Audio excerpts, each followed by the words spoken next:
Kaido is a failed Joy Boy, a twisted existence that is less of a Luffy smile and more of a Nami smile, if you know what I mean. You know, the one where you're pretending to be happy whilst truly being dead on the inside? Why do I believe this? Reasons. What are those reasons? I'll tell you. When will I tell you? Now, hello and welcome to the Grand Line Review, your source for everything One Piece. My name is Liam and Kaido is on the verge of becoming something I never thought possible, which is a legitimately amazing villain. And before we truly hop into this, I have to throw out a spoiler for anime-only fans. This video is going to contain a lot of very recent manga information that has led me to this conclusion. So if you don't want spoilers, and I have plenty of other fun videos, but for everyone else, we're gonna continue. On multiple occasions in the past, I have criticized Kaido as a One Piece antagonist, because he has neither the oomph, the gloomph, or even the boomph of some of our most loved opponents such as Donut Lad and String Boy. But we are only one step away from all of that changing, because after almost 130 chapters of being the primary antagonist of the Wano arc, we are finally starting to discover the deep motivations of Mr. Oni Fish Dragon. And I've got a knife and a fork here ready to eat my own words, because Kaido may very well be one of the most fascinating antagonists that we have ever encountered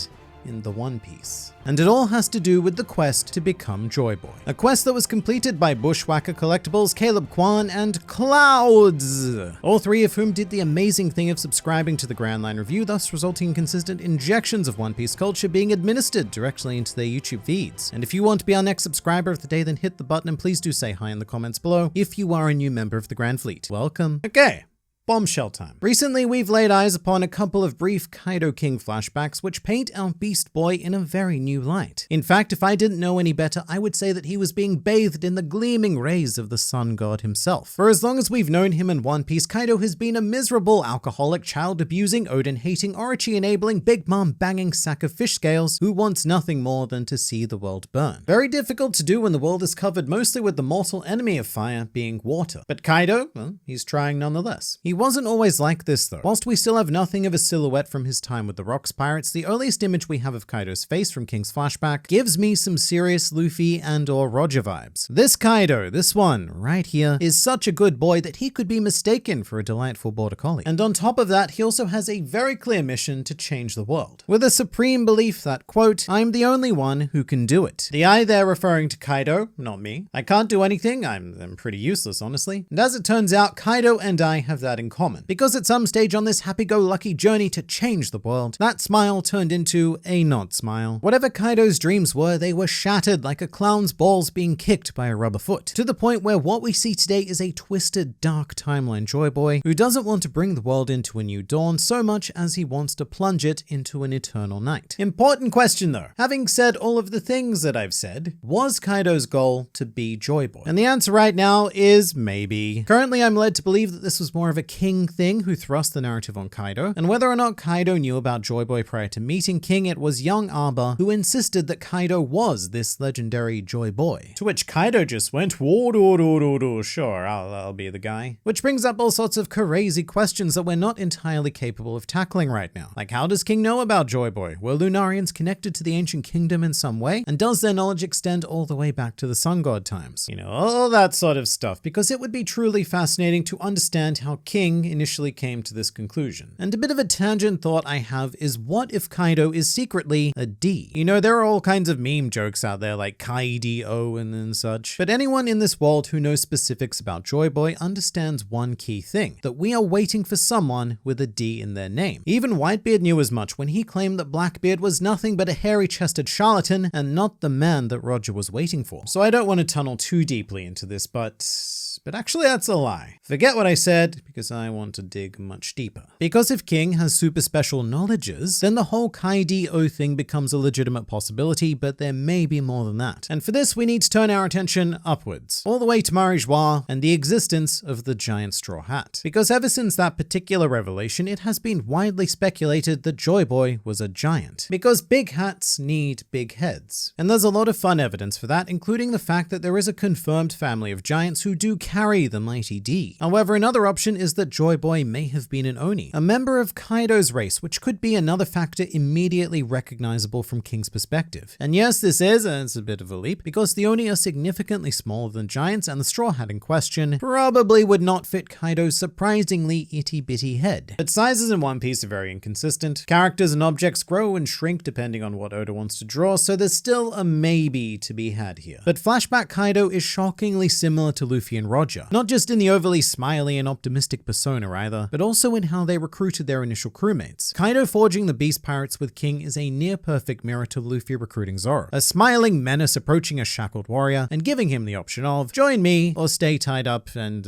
will probably die. And the casualness of invitations also harks back to Roger and Ray Lee. In their case, a weird straw hat clad lad just rocked up to what I'm assuming is Ray Lee's houseboat and said, hey, you come with me. And in each case, Luffy, Roger, and Kaido acquired themselves a king. Luffy took the King of Hell, Roger took on the Dark King, and Kaido, wanting to fit in, I suppose, literally renamed his subordinate as King. Which is all well and good, but not all of these stories can have a happy ending. And what I want to know is, where was the point at which Kaido realized that he would not be able to achieve his desire? Because weirdly enough, Kaido seems to have fallen victim to what I like to call Gecko Moria syndrome, where one's dream is crushed and yet you continue to linger in the world as a mere shadow of what you once were, quite literally in the case of Moria. But the thing that performed the Moria crushment was Kaido. So who or what crushed Kaido? Who even has the power to tell the strongest creature in the world that his legs are far too lanky to become a Joy Boy? Not many, but we can potentially assume that whatever the huge event happened likely occurred before Kaido annexed Wano, because ever since arriving on that island, Kaido has been nothing but a triple stack of sour pancakes doused in misery syrup. And speaking of, Wano is a bit of a wow topic, because I've always been interested in why Kaido chose this location as his base. But if there was a Joy Boy style desire, then it makes all the sense in the world. Because as we know from the words of Odin, Wano's borders were closed for a specific purpose. However, that has now run its course, and his mission was to open up the borders prior to the arrival of Joy Boy. So I'm not saying that Kaido understood the importance of Wano with the same sort of specificity of Odin, but he undoubtedly chose this island for more than just its capabilities of producing weapons. So imagine a sort of twisted scenario where Kaido believes that he is Joy Boy and decides, being on Wano is my destiny, for I am the Joy Guy. I will change the world, so your island is now my island. Again, I don't know if Kaido thought about things this way or if this was all just King's headcanon. However, there is one piece of evidence that leads me to believe that Kaido may have drunk a bit of the old Kool-Aid here, which comes from chapter 1014, as immediately after having defeated Luffy and tossed him off the island, Kaido stated, "You couldn't be Joy Boy either, it seems." And at the time, this was fascinating because it showed that Kaido clearly had knowledge of this joy-based prophecy. However, the way I read the sentence back then was referring to someone else. Luffy couldn't be Joy Boy either, and in my mind I'm just thinking, right, yeah, because Roger, he also couldn't be the Joy Boy, he was too early. And maybe there have even been a couple of others. But with what we know now, this scene is entirely recontextualized. The way I read Kaido's words now, those words being "you couldn't be Joy Boy either," makes it seem like he's referring to himself, his own failed ambitions. He really is just next level Gecko Moria. Kaido failed to achieve his ambition and is now throwing a miserable hissy fit to try and start a global war. Because if he can't be the Joy Boy, then no one else deserves either joy or boys. No boys, only beasts now. What? You're a boy?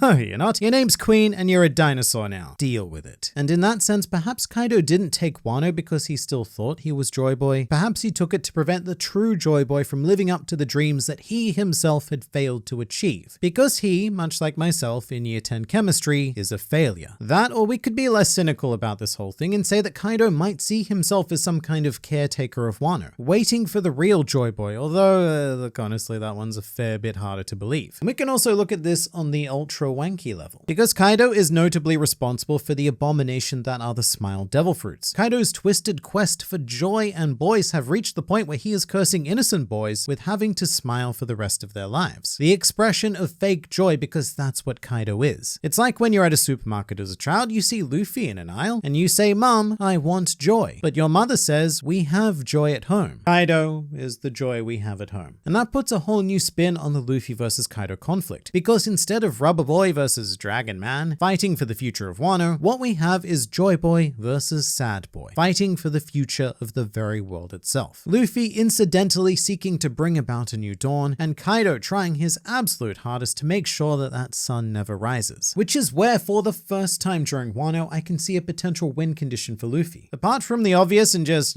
punching Kaido until he stops moving, there is a big opportunity for Katakuri levels of personal growth during this fight. If Luffy can convince Kaido that he is Joy Boy, then we could end up again in a Katakuri style situation where Kaido simply relents to Luffy's sheer willpower and just stops fighting, realizing that his dreams of changing the world now lie within the rubbery fists of this here monkey man, which I personally feel would be a bit more satisfying than just a brute force victory. That works in some cases, like say Luffy versus Lucci. That's a great example of just needing to punch and punch and punch until the enemy is beaten and broken, but I crave something a lot deeper from the antagonist of the longest arc, and in fact the longest saga of the entire series. And given the fantastic depth that Oda has offered Sanji and Zoro through their opponents, as well as how excited he is about Luffy in 2022, I'm thinking that Kaido's story is going to have some serious meat behind the counter. That may or may not happen, but I'm excited that the potential is there. Like a good Charmeleon becoming a grand Char Lizard, Kaido is evolving. And what's happening on Onigashima right now, just as many such as Marco and even CP0 have stated, will change the face of this era. The battle of the Joy Boys, the failed generation versus the new hope. Or not, maybe Luffy will just punch him and we'll move on. Just like we should move on to this next video, because there's always more to learn, explore, and experience with this wonderful series, so I look forward to seeing you there.